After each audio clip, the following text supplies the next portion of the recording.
When you think about how many monsters are created for each new series of Doctor Who, you start to realize how difficult it is to make one that leaves a lasting impact on the show and on pop culture in general. In terms of villains created during the modern era of the show, the likes of The Silence and Lady Cassandra have been brought back for another round, but without question, the biggest bad guy success story of Doctor Who's last 15 years is the Weeping Angels, who have now cemented themselves alongside the Daleks and the Cybermen as an iconic and all-time great Doctor Who villain. With that in mind, I'm Will for Who Culture, and here are 10 things you didn't know about the Weeping Angels. 10. An angel was originally the villain in Heaven Sent. After having one story in the David Tennant era and 2 stories in the Matt Smith era, the Angels had precisely 0 stories while Peter Capaldi was behind the TARDIS controls. In fact, aside from a brief cameo in Hellbent, they didn't feature in his era whatsoever. But things were almost a lot different. Heaven Sent is one of the 12th Doctor's strongest episodes, and it's very hard to imagine it being executed in any other fashion. The Doctor is trapped in a castle that constantly shifts and changes, all the while being pursued by a slow yet relentless shadowy figure, the Veil. However, Moffat's original pitch for Heaven Sent was the Doctor in a haunted house with weeping angels, and to that end, the episode's baddie was originally going to be a single weeping angel, stalking the Doctor throughout the castle. Would it have worked? Well, Blink already proved that creepy buildings and weeping angels go together quite well, but what we got was pretty great too.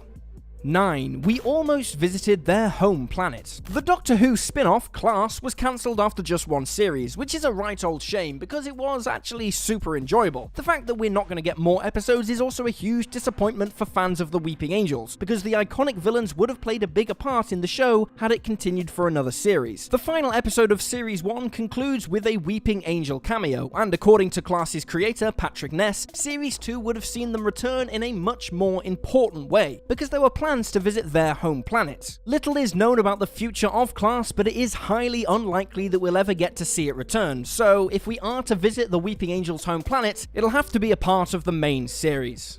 8. Moffat considered letting them defeat Sally Sparrow. Besides the creepy montage indicating that every single statue in the world is a weeping angel, the ending of Blink is quite a happy one. Sally and Larry hook up, the Doctor gets his TARDIS back, and the angels are permanently frozen in the basement. But Moffat has been known to enjoy a much bleaker conclusion every now and then, especially for his female characters. In The Girl in the Fireplace, he killed off Madame de Pompadour, and in Forest of the Dead, he killed River Song, to name but 2, and there are many more. Considering all these incidents, it probably won't come as too much of a surprise that the writer once toyed with giving Blink protagonist Sally Sparrow a similarly dark ending. While reflecting on the episode on its 10th anniversary, Moffat talked about an alternate finale he'd thought up, wherein the angels ended up zapping Sally back in time. It makes me wonder why an angel never sent her back in time. All these years later, I wonder why I didn't end it like that. Just after she meets the Doctor, she pops back into the shop, and big fright, there's an angel there. A moment later, Larry follows her in, and she's gone. And for the first time, he notices something about the painting on the wall. It's Sally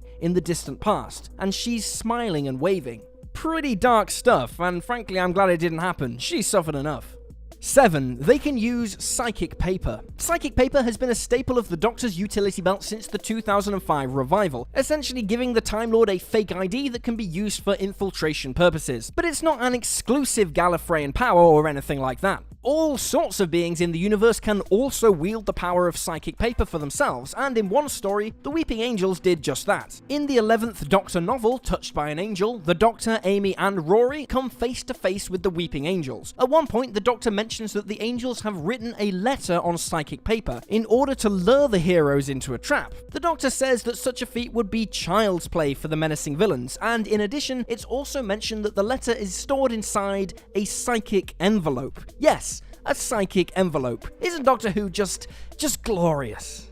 6. They consider humans transitory vermin. Despite their somewhat unassuming looks, at least when they aren't bearing their fangs, the angels are one of the most powerful monsters in the Doctor Who universe. They've been around for billions and billions of years, and their great age means that they consider a lot of other life forms lesser, including, unsurprisingly, us humans, who the angels think are merely transitory vermin. These are the exact words used by Moffat in some comments from 2010. Cut from the Blink script is the idea that they simply regard us as transitory vermin, because they're billions of years old and we sort of flicker around them, and they sort of shove us out the way, into the past and all that. It's hardly a great act of evil, they're just not bothered by us. They swat us like flies. The power of the angels is often overlooked, but it wouldn't be surprising if they considered most other species to be like flies as well.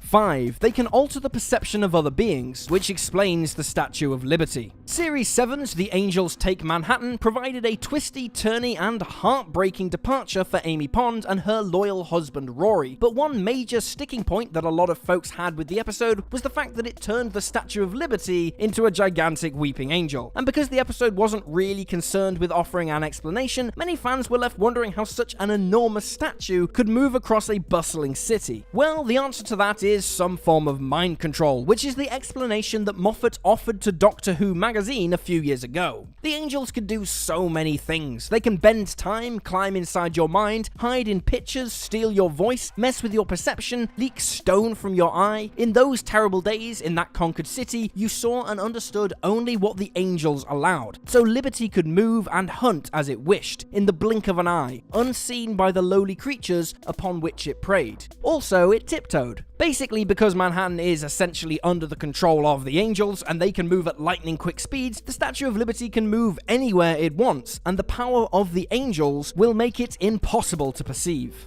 4. They were originally meant to be in the library episodes. Blink was written for the 3rd series of the Doctor Who revival, and for the 4th, Moffat's contribution was a 2-part story, Silence in the Library / Forest of the Dead, the episodes that first introduced River Song. These episodes also introduced the deadly Vashta Nerada, carnivorous shadows that feast on the flesh of their victims. Originally though, this wasn't the case, and before coming up with the Vashta Nerada, Moffat was planning for the Weeping Angels to be the villains of the story. However, when the opportunity to write Blink arose, Moffat needed a monster, and so he pulled the angels from the library and plonked them in that sinister, derelict house. Looking back, it's easy to imagine the angels being in the library because it's a very dark and tightly packed location, the perfect place for the stone assassins to strike.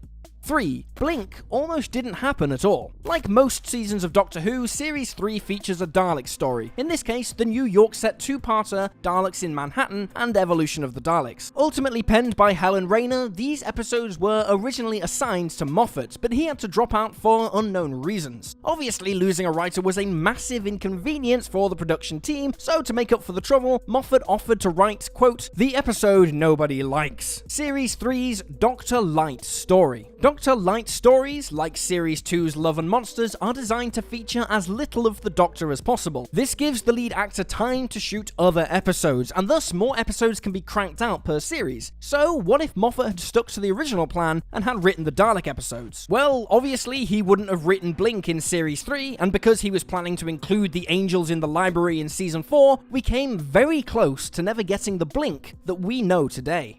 2. They've faced more Doctors than you think. While we've only seen the angels face the 10th, 11th, and 12th Doctors in the main TV show, there is an enormous world of Doctor Who expanded media out there, in which some other Doctors have also bumped into the stone-cold antagonists. For instance, the angels are the main enemy in A Little Help from My Friends, a 13th Doctor comic book story that also features the 10th Doctor. The 8th Doctor also encountered them in the Big Finish audio drama The Side of the Angels, while the iconic statues were pitted against the 5th Doctor in another audio drama, Fallen Angels. They also popped up in Secret Agent Man, a 9th Doctor comic book released in 2017.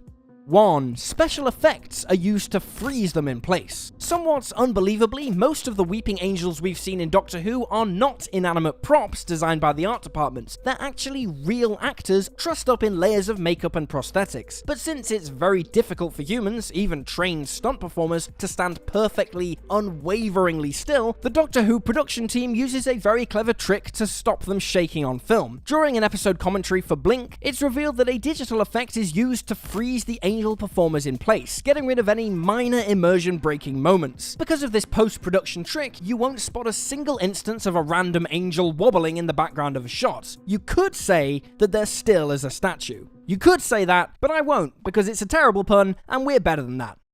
And there you have it, folks, 10 things you didn't know about the Weeping Angels. Feel free to drop this video a like if you enjoyed it, and subscribe to Who Culture for all the information you could ever need on the Whoniverse. I've been Will, catch me on Twitter at @uslydowyu, and I'll see you next time.